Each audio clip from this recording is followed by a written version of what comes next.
Dear students, अस्सलाम वालेकुम। आज का जो हमारा लेक्चर है वो है कार्टेशियन कर्व्स के ऊपर। तो कार्टेशियन एक और चीज़ है और इसी तरह कर्व्स एक और चीज़ है। ये दोनों अलग अलग चीज़ें हैं, लेकिन आज हमने इन दोनों को करना है इमर्ज और एक फॉर्म बनानी है। इन दोनों को इकट्ठे एक जगह पे रखना है।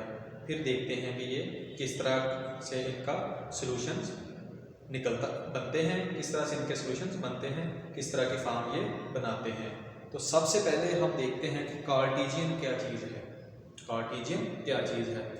तो कार्टेशियन जो फॉर्म है वो निकली है कार्टेशियन प्रोडक्ट से। कहाँ से निकली है? कार्टेशियन प्रोडक्ट से। कार्टेशियन फॉर्म होती है इस टाइप की। ये जो फॉर्म मैंने लिखी है नीचे डेफिनेशन में, यह है कार्टेशियन फॉर्म के एक्स वाई फॉर्म में लिखा गया किसी चीज़ को ऑर्डर पेयर की फॉर्म में। तो डेफिनेशन देखते हैं सबसे पहले कार्टेशियन प्रोडक्ट की। तो डेफिनेशन है इसकी, let A and B be two non empty sets. Sets का आपको पता है, वाज़ेह इशिया के इज्तिमा को सेट कहते हैं या well defined and distinct objects को हम सेट कहते हैं। तो क्या है definition? Let A and B be two non empty sets, the Cartesian product is defined as. उसको ऐसे हम डिफाइन करते हैं, ए क्रॉस बी की फॉर्म में लिखते हैं और जो उसकी वैल्यूज आ रही होती हैं वो एक्स वाई फॉर्म में आती हैं, और जो एक्स होता है वो बिलोंग कर रहा होता है, वो रुकन होता है ए सेट का, और जो वाई होता है वो रुकन होता है बी का। जो फर्स्ट एलिमेंट है वो ए से बिलोंग कर रहा होता है और जो सेकंड एलिमेंट है वो सेट बी से बिलोंग कर रहा होता है। ये बिलोंग्स टू की अलामत है, बिलोंग्स टू का सिंबल है। ये रिप्रेजेंट कर रही है इस चीज़ का सिंबल है बिलोंग्स टू का, तो ये इसका रुकन है। और इसे हम पढ़ते हैं एंड।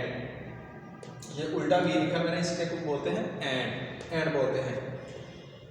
ऑर्डर पेयर फॉर्म है, ये है order pair form, Cartesian form, order pair form या कार्टेशियन फॉर्म इसको हम बोल सकते हैं। और इसी को कि ये कैसे बनते हैं एक्सप्लेन करने के लिए मैं ये जो लिखी है मैंने, एक्स के एक सेट ले लिया एक्स का और एक सेट ले लिया वाई का। जो एक्स ए सेट लिया है मैंने उसमें है 1 2 3 और जो सेट बी लिया है 2 3 है। तो मैं इनकी कराता हूँ आपस में क्रॉस मल्टीप्लीकेशन।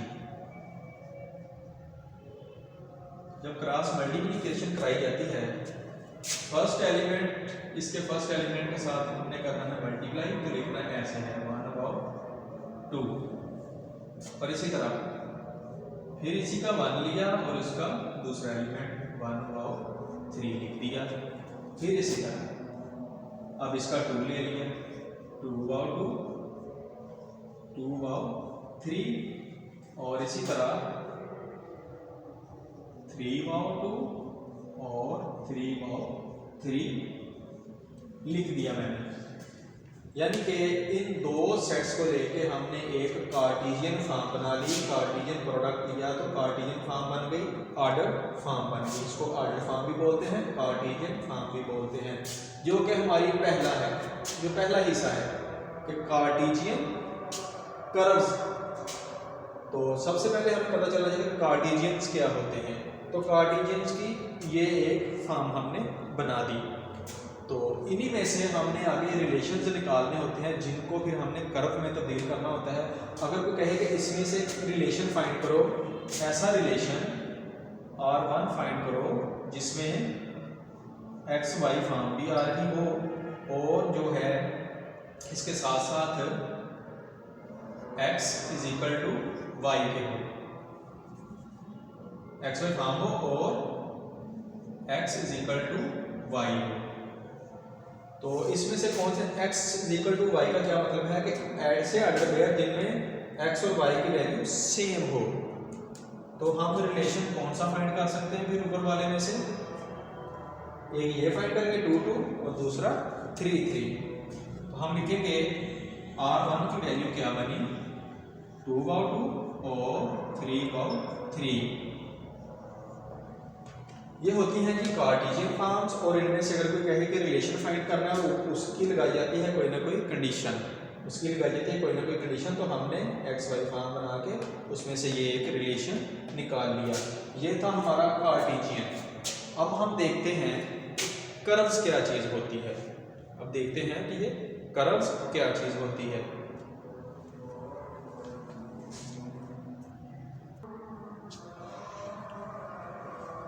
तो जी स्टूडेंट्स, कर्व्स क्या होती है? कर्व होती है a curve is an object similar to a line. Line, ये भी एक लाइन लगी हुई है, ये भी एक लाइन है। क्या है जी? A curve is an object similar to a line. Similar है उसके, but that does not have to be straight, लेकिन वो सीधी नहीं है, वो सीधी नहीं है, बल्कि उसमें कम है, वो बेंड हो रही है, ऊपर को बेंड हो रही है, चाहे नीचे को बेंड हो रही है, वो बेंड होने वाली फॉर्म है। तो जो बिल्कुल स्ट्रेट होती है उसको लाइन ही बोलते हैं, लेकिन अगर लाइन को बेंड कर दिया जाए ऐसे या फिर ऐसे, तो वो क्या चीज़ बन जाती है? वो एक कर्व बन जाती है। तो ये कर्व फॉर्म आ गई जी हमारे पास। ये होती है curve. A curve is an object similar to a line but that does not have to be straight. तो फिर कर्व किस तरह की बन गई? ये कर्व हो सकती है, ये कर्व हो सकती है, ऐसे भी हो सकती है। कर्व है ना, सीधी लाइन नहीं है, सीधी लाइन से हट के है, इस तरह की फॉर्म्स आ सकती है।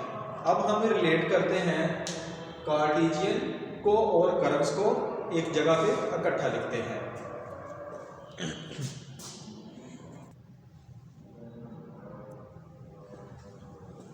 तो जी स्टूडेंट्स, हमने लिया उसी कार्टेशियन को सामने रखते हुए, जैसे हमने कार्टेशियन प्रोडक्ट निकाला था, फिर उनमें से एक रिलेशन निकाला था।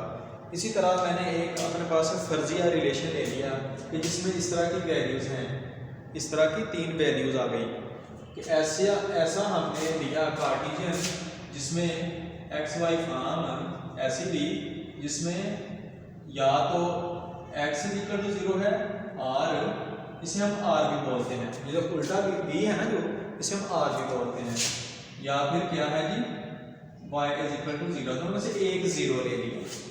तो इस तरह की बन गया हमारे पास रिलेशन। फाइंड हमने किसमें से किया? कार्टेशियन में से। कोई और कार्टेशियन ले लिया था, वो वाला नहीं जो मैंने पहले यूज़ किया था, वो तो कार्टेशियन समझाने के लिए किया था यूज़, लेकिन मैंने कहा कि एक मैंने अपने पास फर्जिया रिलेशन ले लिया ताकि आपको कर्व और रिलेशन का जो चक्कर है, जो इकट्ठ है, जोड़ है इनका, वो अच्छे तरीके से क्लियर हो सके। तो क्या किया जी, ये हमारे पास होता है एक्स एक्सिस। ये क्या होता है? एक्स एक्सिस, जिसे हम हॉरिजॉन्टल एक्सिस भी कहते हैं। और इसी तरह जो ऊपर से नीचे को आ रहे हैं, ये है वाई एक्सिस, और इसे हम वर्टिकल एक्सिस भी कहते हैं। और ये हॉरिजॉन्टल एक्सिस के परपेंडिकुलर होता है, यानी कि इसके साथ ये 90 का एंगल बना रहा होता है। तो ये है ओरिजिन, जहाँ पे दोनों एक्सिस मीट कर रहे हैं, वो है ओरिजिन। इस तरफ को जाएंगे तो एक्स की पॉजिटिव वैल्यूज आएंगी, यहाँ से इस तरफ को आएंगे तो x की नेगेटिव वैल्यूज आएंगी। इसी तरह जब ऊपर को जाएंगे तो y की पॉजिटिव वैल्यूज आएंगी, और इसी तरह जब नीचे को आएंगे तो y की नेगेटिव वैल्यूज आएंगी। और पहली जो वैल्यू होगी वो होगी x की, और जो दूसरी वैल्यू होगी वो होगी y की। इसी तरह फिर पहली वैल्यू x की, दूसरी y की, इसी तरह पहली वैल्यू x की, दूसरी y की। तो हमने देखना है, और ये जो लाइन है ना, पूरी लाइन, इस पे हर जगह पे जहां मर्जी हम चले जाएं x हमेशा 0 रहेगा, और इसी तरह इस लाइन पे जिधर मर्जी मूव करते हैं हम, इस लाइन के ऊपर रहते हुए y हमेशा 0 रहेगा। तो अब हम इन 3 पॉइंट्स को इसके ऊपर लिखते हैं कि ये कहाँ कहाँ पर बन रहे हैं। और ये जो x पॉइंट है ना, x का, और ये y का, इसे हम x के पॉइंट को अब सीसा भी बोलते हैं। क्या बोलते हैं? अब सीसा। और इसी तरह ये जो सेकंड पॉइंट है y का, इसे हम ऑर्डिनेट भी बोलते हैं। क्या बोलते हैं जी? ऑर्डिनेट। तो अब हम इनको शो करवाते हैं। तो पहला पॉइंट है -2/0। हमें पता है इस पूरे एक्सिस के ऊपर y 0 है, लेकिन x की वैल्यू -2 है। यहाँ पे था 0 0, ओरिजिन था 0 भाव 0, -1 -2। जब भी ओरिजिन से लेफ्ट साइड को आएंगे तो x की वैल्यू नेगेटिव होना शुरू हो जाएगी। तो ये एक ऐसा पॉइंट है जहां पर -2 भाव 0 आएगा, यानी कि x की वैल्यू 0 होगी, x की वैल्यू -2 होगी इस पॉइंट पे और y की वैल्यू 0 होगी। इसी तरह दूसरा पॉइंट हमने देखा, वो क्या है, +2। तो 1 2 वो यहाँ पे पॉइंट पे बन रहा है जिसकी वैल्यू है 2 भाव 0, क्योंकि इस पूरे एक्सिस पे y 0 है इसलिए y की वैल्यू 0 शो हो रही है और x की वैल्यू इधर 2y पॉजिटिव पे गए ओरिजिन से पॉजिटिव साइड पे और राइट साइड पे गए तो आ गया हमारे पास पॉजिटिव और लेफ्ट साइड पे आए तो नेगेटिव आ गया। इसी तरह हम तीसरा पॉइंट देखते हैं, ये जो थर्ड पॉइंट है इसमें x 0 है, 1 2 3। हमें पता है कि y की वैल्यू ऊपर को पॉजिटिव होती है, तो ये पॉइंट क्या बना 0 भाव 3, 0 भाव 3 बन गया, ये पॉइंट बन गया 0 भाव 3। इस पॉइंट को हमने ऊपर को लिख दिया। और अब क्या करना है, हमने कर्व्स को और कार्टेशियन को रिलेट करना था। ये कार्टेशियन तो हमने यूज कर लिए, अब हमने कर्व यूज करनी है। तो हमने क्या किया, इन पॉइंट्स को आपस में मिला दिया, इन पॉइंट्स को आपस में मिला दिया तो ये एक कर्व बन गई, जो कि हमारा असल टारगेट था कि हमने कार्टेशियन कर्व्स को रिलेट करना है और एक स्केच भी शो करना है कि इनका आपस में तल्लक कैसे बन सकता है। हमने क्या किया, कार्टेशियन को पहले लिखा, उनमें से एक रिलेशन डेवलप किया, ठीक है, और रिलेशन डेवलप करने के बाद हमने स्केच कर दी लाइनें। वो लाइन जो कर्व था कि सीधी लाइन नहीं है, टेढ़ी लाइन लगानी है, टेढ़ी लाइन लगा दी हमने, तो वो हमारे कार्टेशियंस को और कर्व्स को रिलेट कर गई। ये था हमारा आज का लेक्चर। अस्सलाम वालेकुम।